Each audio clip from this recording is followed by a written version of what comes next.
Hello everyone, welcome to my channel Harsh keyboard. और आज का हमारा टॉपिक साइंस से रिलेटेड केमिस्ट्री क्लास 10th की केमिस्ट्री का है, जो कि है केमिकल इक्वेशंस एंड रिएक्शन। तो सबसे पहले हम समझते हैं केमिकल रिएक्शन क्या होते हैं। जब कोई भी रिएक्टेंट, समझ रहे हैं पास ए एक रिएक्टेंट है और वो अगर किसी भी दूसरे रिएक्टेंट मान लो बी है, उसके साथ जब रिएक्ट करता है, उसके साथ जब मिलता है, घुलता है, तब जो हमारा प्रोडक्ट बनता है ए बी। तो ये जो प्रोसीजर है, इसको रिएक्शन कहते हैं, इसको हम केमिकल रिएक्शन कहते हैं। अब मैं इसका एक एग्जांपल देख के बताता हूँ आपको। इसका एग्जांपल लेंगे हम, एक ऑक्साइड का एग्जांपल लेंगे हम। जब ऑक्सीजन को किसी भी मेटल के साथ रिएक्ट करते हैं, उसका एग्जांपल मान लो हमने ले लिया मैग्नीशियम, नहीं कार्बन ले लेते हैं। कार्बन प्लस ऑक्सीजन क्या बनता है? अब कार्बन प्लस ऑक्सीजन CO तो बन नहीं सकता।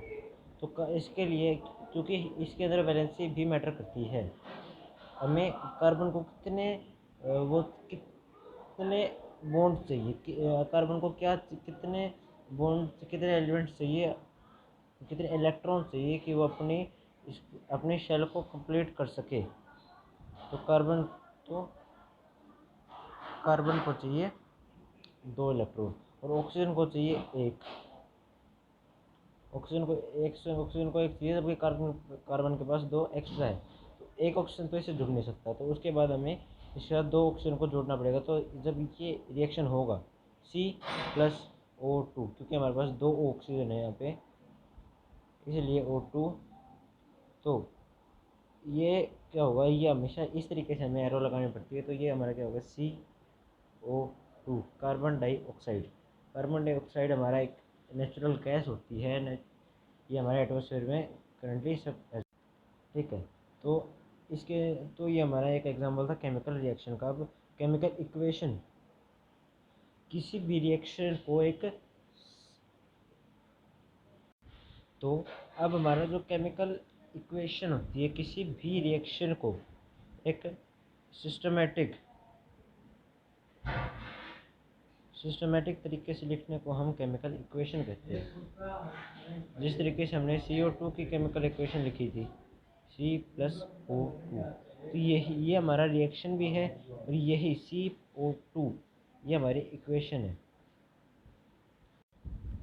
किसी भी रिएक्शन को एक सिंबॉलिक तरीके से लिखना हमारा केमिकल इक्वेशन कहलाता है। अब केमिकल इक्वेशन हो गया। अब इसके बाद केमिकल रिएक्शन के 4 टाइप्स है हमारे पास। कॉम्बिनेशन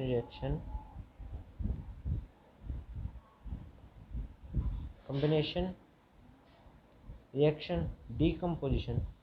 तो पहले धीरे आराम से सबको एक एक करके पढ़ेंगे। तो पहले कॉम्बिनेशन रिएक्शन से पढ़ते हैं। कॉम्बिनेशन क्या होता है? कम्बिनेट करना। इसका नाम से हमें क्लियर हो रहा है कि ये कह रहा है कम्बिनेशन, मतलब किसी चीज़ को कंबाइन करना, किसी चीज़ को जोड़ना। जोड़ने में हमने ये CO2 वाला भी किया था। इसमें क्या हो रहा है कि कार्बन और ऑक्सीजन के जो बॉन्ड है वो आपस में जुड़ रहे हैं, तब उसने क्या बनाया, कार्बन डाइऑक्साइड। अगर ऐसे बॉन्ड आपस में नहीं जुड़ते तो ये कार्बन डाइऑक्साइड गैस नहीं बनाता, समझे। तो इसके बाद अब यही सिर्फ कम्बिनेशन रिएक्शन है, कम्बिनेशन में कुछ नहीं है। अब हमारा आता है सेकंड में क्या है, डिकम्पोजिशन।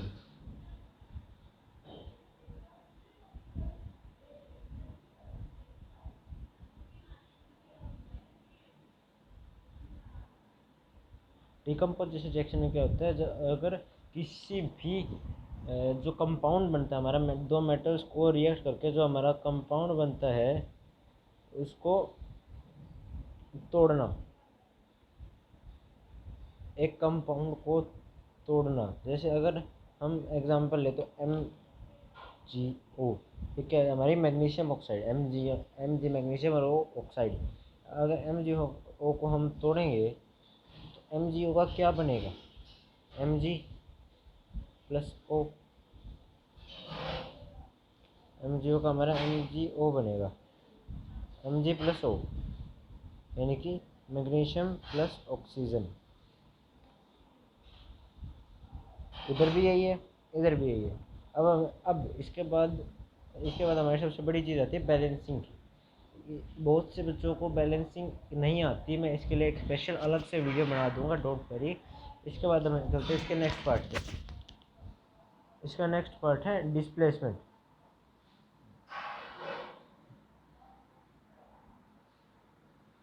डिस्प्लेसमेंट में क्या होता है, हमें इसके नाम से ही डिस्प्लेस से ही क्लियर होता है कि इसमें किसी चीज़ को हटाया जा रहा है। डिस्प्लेसमेंट का ऐसे क्या होता है डिस्प्लेसमेंट में, कि एक जो हाइयर रिएक्टिव मेटल होता है वो एक लोअर रिएक्टिव मेटल को डिस्प्लेस कर देता है। अगर मान लो कि कोई मेटल ए, कोई कंपाउंड ले लो, ए भी एक कंपाउंड है, प्लस अगर हमने इसके साथ सी को जोड़ दिया तो क्या, अगर मान लो सी हमारा ए से ज़्यादा रिएक्टिव है, बी को मतलब ए और सी को लिया हमने, अगर सी ए से ज़्यादा रिएक्टिव है तो ए को ये अलग कर देगा और ये क्या बनाएगा, सी बी और ए अलग हो जाएगा। जैसे हम जब कोई मेटल ऑक्साइड बनती है उसके अंदर ये होता है, मान लो हमने आयरन लिया Fe, ठीक है, और उसको हमने पानी में डिप कर दिया H2O, तो वहाँ पे वो क्या बना था, आयरन ऑक्साइड। तो वो वहाँ पे बनाता है आयरन ऑक्साइड। आयरन ऑक्साइड का होता है Fe3O4।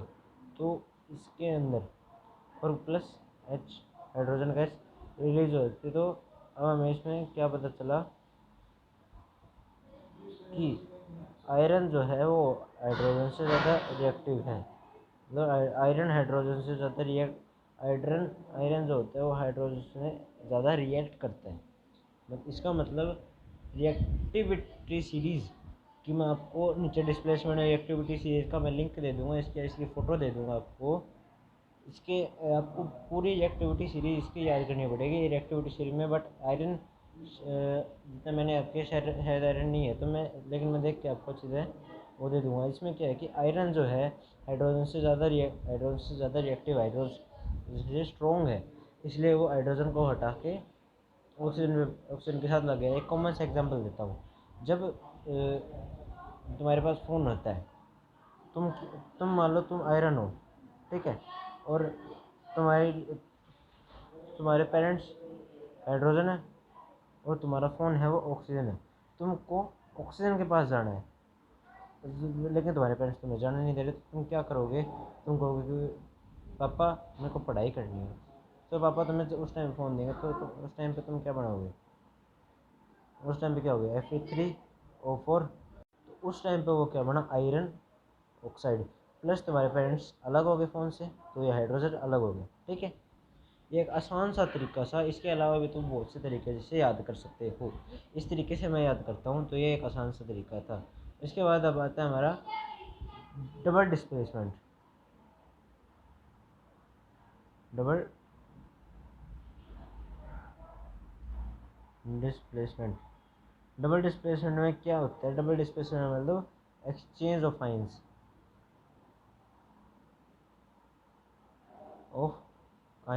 अब आयंस क्या होता है, आयंस सबसे जो छोटे आयन एक मेटल को ही कहते हैं। अगर एक एग्जांपल देता हूँ मैं डबल डिस्प्लेसमेंट का,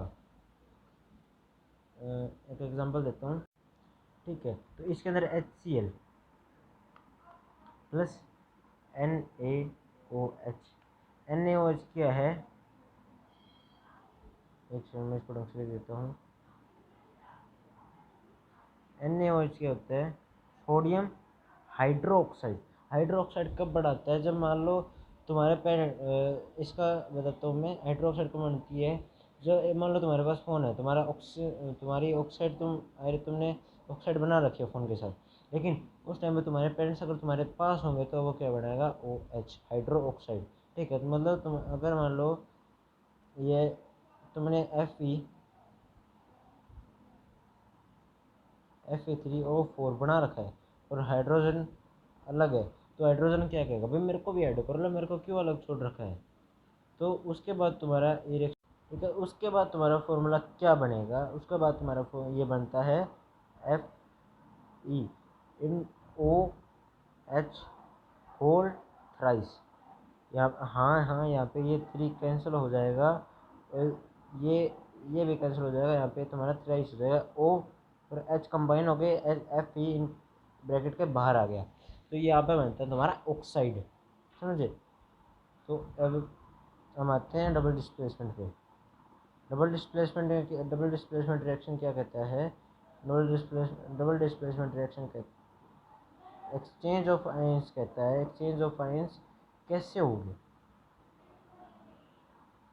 ठीक है, एक्सचेंज ऑफ आयंस में कैसे होंगे? अगर ये HCl hydrochloric acid, NaCl sodium hydrochloride है, सॉरी सोडियम हाइड्रोक्साइड है, तो फिर इसके अंदर जो जो Cl है ना, Cl क्या होता है? वैसे हाइड्रोक्लोरिक एसिड है, जो कि है हाइड्रोजन क्लोराइड।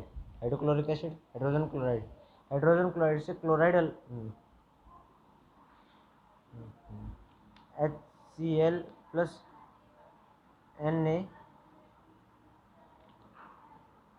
NaCl। अब हाइड्रोजन क्लोराइड्स, ये हाइड्रोजन क्लोराइड और सोडियम क्लोराइड, ये दोनों क्लोराइड्स हैं, ये ध्यान रखना, ये दोनों ही सॉरी मैंने गलत लिख दिया, ओ एच, ये ओ ऑक्साइड है, हाइड्रोक्साइड, और ये क्लोराइड है। अगर ये क्लोराइड यहाँ पे आ जाएगी, ये बन जाएगा NaCl। NaCl होता है हमारा कॉमन सोल्ट, सोडियम क्लोराइड। जो सोल्ट हम घर पे यूज़ करते हैं वो ये NaCl होता है, प्लस जो ऑक्सी ये है OH, और इधर का ये दो बच गए, तो ये क्या बनाएंगे? H2 है, H2 प्लस O, इसने वाटर बना लिया। मतलब कि डबल डिस्प्लेसमेंट में क्या हो, ये देखो इधर एक्सचेंज ऑफ आयंस हो गया, ये इसके साथ आ गया और ये इसके साथ आ गया। इसने मतलब इन दोनों ने आपस का कर लिया और इन दोनों ने आपस का कर लिया, यही होता है डबल डिस्प्लेसमेंट। यानी कि अगर तुम और तुम्हारा फ्रेंड और तुम्हारी गर्लफ्रेंड और तुम्हारे फ्रेंड की गर्लफ्रेंड आपस में घूम रहे हैं, तो तुम आसपास घूम रहे हैं, तो तुम क्या करोगे? तुम तुम्हारी गर्लफ्रेंड के पास जाओगे, तुम्हारा फ्रेंड तुम्हारी गर्लफ्रेंड के पास जाएगा, तो वो क्या हो गया? डबल डिस्प्लेसमेंट, समझे। अब इसके बाद आता है हमारा कोर ऑक्सीडेशन और रिडक्शन। इसको हम सिंपल में लिखते हैं रिडॉक्स, लेकिन मैं इसको तुम्हें अलग अलग करके बताऊंगा। पहले बताऊँ ऑक्सीडेशन में। ऑक्सीडेशन रिएक्शन क्या होता है कि जब किसी भी रिएक्शन के अंदर ऑक्सीजन ऐड होती है ना, और हाइड्रोजन रिलीज होती है, ज़रूरी नहीं कि हाइड्रोजन पक्का रिलीज हो, लेकिन ये ज़रूरी है कि उसके अंदर कि ऑक्सीजन तुम्हारी ऐड होगी। जैसे कि हमने मान लिया कॉपर प्लस ऑक्सीजन CuO, इसके अंदर तुम्हारी ऑक्सीजन ऐड हुई है, तो एक तुम्हारा क्या होगा? Oxidation reaction. और अगर इसके अंदर से तुम्हें ऑक्सीजन निकालनी है, क्या होगा? ज़रूर इसके अंदर तो उसका कहते हैं रिडक्शन।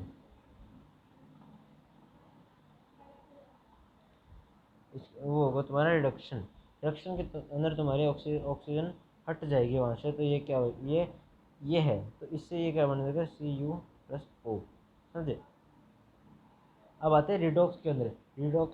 रिडॉक्स रिएक्शन कब होता है, या फिर इसके अंदर ये भी कह सकते हैं addition of hydrogen plus H आएगा, क्योंकि जब अगर कोई रिएक्शन होता है तो उसके अंदर हाइड्रोजन गैस रिलीज होती है, हमेशा हाइड्रोजन गैस रिलीज होती है किसी भी रिएक्शन में। ठीक है, अब क्या आता है तुम्हारा रिडॉक्स। अब आते हैं बात रिडॉक्स के अंदर। रिडॉक्स रिएक्शन में क्या होता है? जब एक ही रिएक्शन के अंदर ऑक्सीजन प्लस हाइड्रोजन, ये दोनों एलिमेंट्स ही हैं हमारे, दोनों एलिमेंट्स होते हैं, दोनों एलिमेंट्स होते हैं। इसके अंदर हम फिर तुम्हारा वही आयरन ऑक्साइड वाला एग्जांपल लेते हैं कि आयरन था, प्लस तुमने क्या किया? इसको ऑक्सीडाइज, इसके साथ ऑक्सीजन ऐड की, किस तरीके से की? पानी में डाल के, H2O। तो अब इसने क्या बना लिया? अब इसने आयरन ऑक्साइड बना लिया Fe3O4। हाइड्रोजन गैस अलग है, ठीक है। इधर क्या है, हाइड्रोजन, तो क्या हो गया, ये रेडॉक्स हो गया, ऑक्सीडेशन, ऑक्सीडेशन, और रिडक्शन, यहाँ से ये अलग हो गया। हाइड्रोजन से ये वाला ऑक्सीजन हाइड्रोजन से अलग हो गया, इसके साथ लग गया, यहाँ पे ऑक्सीडेशन हो गया, और यहाँ पे रिडक्शन क्या हो गया, H2O रहेगा, H2O रहेगा, क्योंकि ये वाला ऑक्सीजन जुड़ा है, ये वाला नहीं जुड़ा। ये वाला ऑक्सीजन यहाँ से उठ के इसके पास चला गया, ये यहाँ पे ऑक्सीडेशन, सॉरी यहाँ पे रिडक्शन, यहाँ पे ऑक्सीडेशन, ठीक है। जो तुम्हारा प्रोडक्ट बनेगा वो हमेशा ऑक्सीडेशन के अंदर बनेगा, और जो तुम्हारा यहाँ पे रिएक्शन होगा वो हमेशा तुम्हारा रिडक्शन के थ्रू, समझ गए, ठीक है। अब कोरोजन, स्पेलिंग से मत जाना, स्पेलिंग साइंस वालों की स्पेलिंग गड़बड़ रहती है, ठीक है। Corrosion, what is corrosion? Corrosion जब किसी मेटल पे एक पतली अनवांटेड लेयर चढ़ती है, जैसे आयरन पे क्या होता है, रस्ट, रस्ट, आयरन पे रस्ट कब होता है, आयरन पे हमेशा रस्ट होता है ऑक्सीजन के प्रेजेंस, ऑक्सीजन जब उसके ऊपर उसके साथ रिएक्ट करती है तब उसके ऊपर रस्ट होता है, रस्ट चढ़ता है, जंग। तुमने बहुत से मेटल्स में देखा होगा अपने आसपास, किसी लोहे के नट में, लोहे की कील के अंदर, या फिर लोहे किसी भी लोहे मशीनरी में जिसमें लोहा आयरन ऐड होता हो उसके अंदर, तो हम रस्ट से बचाने के लिए क्या करते हैं, पेंट, पेंट करते हैं, या फिर उसके ऊपर पॉलिश करते हैं,